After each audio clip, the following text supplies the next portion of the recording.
علیه وسلم فرمایي کله چې یو نیک عمله انسان وي هغه څه نیک عمل وکړي نو دغه ملایک ځان سره وړي اسمانونو دروازې ورته کولویږي. همدارنګې که یو نیک بنده مړ شي نو هغه روح چې وي دا هم له اسمانونو نه پاسه وړي، مطلب د اسمانونو دروازې ورته کولویږي. او کوم بد عملونه وي یا د کومه د بیکاره خلکو ګمراه خلکو ګروپونه وي نو دوی ته د اسمانونو والا دروازې نه کولویږي. او بل دا چې د دوی والا جنت ته داخلېدل نشته دي. کوم خلک چې په حالت د کفر کې لاړلو نو دوی ته د جنت دخول داسې دی لکه د ستنې په سوري څوکو ته سپمې دي کې اوښ ننوتل شو نو دغه محال دي نشي ننوتلی. نو همدارنګې دوی هم هېڅ کله هم بې ایمانه سړی چې وي دغه جنت ته هېڅ کله نشي داخلېدلی.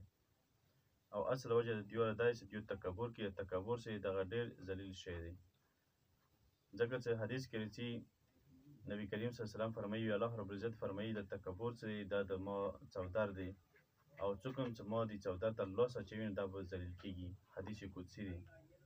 نو دې شي نه ځان ساتل پکار وي. او بیا تکبر نور هم ډېر نقصانات ذکر کړي دي حدیث کې.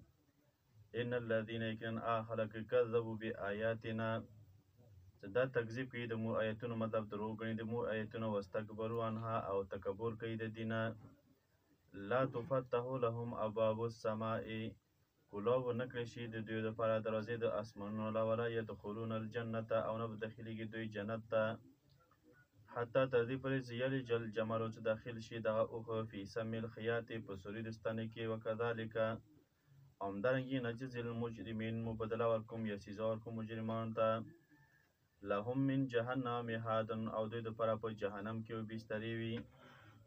ومن فوقهم غواش او پسه د دوی نه به بړستنې وي. کذلک همدارنګې نجزي الظالمین مو بدله ورکوم ظالمانو خلکو ته. والذین خلق آمنو چې ایمان راوړی دی د لاندې پاسته بسترو، مطلب دا چې موږ دوی ته غذا ورکوم یو حالت باندې دوی والا یو طرف هم په سکون کې نه وي. هغه خلک چې ایمان راوړی دی او عملو الصالحات عمل کوي د پیغمبر په طریقې باندې داسې کې دفعه دا عمله کوي چې یاره دغه موږ تابعداري وکړو خو څنګه طریقې سره وکړو. تابعداري مو کړې وي خو مشکله ډېره دی. نو الله تعالی فرمایي چې لا نکلف نفسا مو مشقت کې نه اچوم یو نفس الا وسعها مګر د هغه وس مطابق. اولئک اصحاب الجنت به دا خلک ملګري د جنت ولري چې دوی به همیشه په دې کې وي. ونزعنا ما فی صدورهم من غل او موږ وباسم د سینو د دوی نه هغه څه کوم خلقوان وي تجري من تحتها الانهار او داخل به کوم داسې باغونه چې بهیږي لاندې د هغې نه نهرونه. وقالوا الحمد لله الذي هدانا لهذا او یی به دوی چې یاره ټول صفتونه د الله تعالی دپاره دي چې هغه ذات دی چې هدایت یې کړی موږ ته د دې والا یعنې مطلب چې موږ دې ځای ته راورسولو. وما کنا او نه وو موږ لنهتدیه په هدایت باندې لولا که چیرې الله تعالی موږ ته نه وی کړی هدایت. لقد جاءت رسولنا ربنا بالحق یقینا راغلي استاد موږ ته د رب والا په رښتیا سره.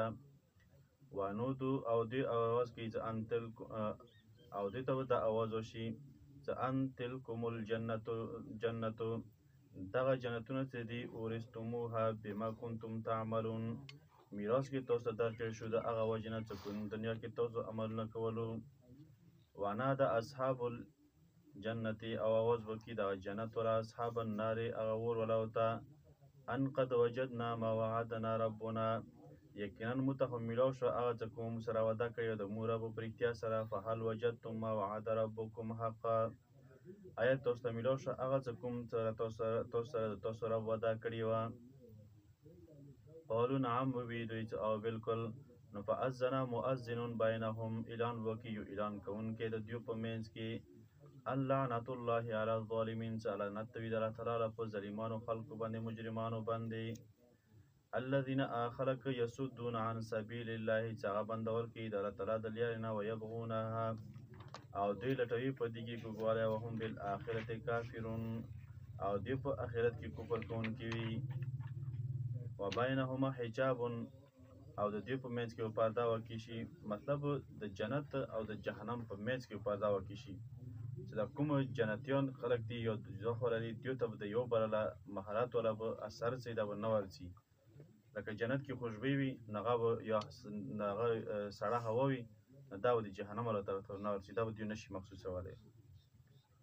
وعلى الاعراف رجال او په اعراف کې به سړي یعرفونهم کلا پیژني به دغه ټول په بسیماهم په نشانو د دوی سره ونادو اواز وکړي اصحاب الجنت دغه اعراف والا خلک څه دي د هغه خلک وي چې دوی د نیکي او بدي چې دغه سره برابر شوي وي او دوی به د جنت ته داخل شوي نه وي خو دوی د جنت دخول په تمې او انتظار کې وي ونادوا اصحاب الجنت اواز وکړي دوی ته د اصحاب د کوم ملګري د جنت والا دي د دې خبرې لږ څه سلام علیکم سلامتی وي په تاسو باندې لم يدخلوها چې دوی نوي داخل شوي دي ته وهم یطمعون او دوی د دې انتظار کوي واذا صرفت ابصارهم چې کله کږي شي مطلب چې وړوي سترګې تلقا اصحاب النار د جهنم طرف ته نو قالو دوی ربنا لا تجعل مع القوم الظالمین ای د موربه مو ما ورسره کوه دغو ظالمانو خلکو سره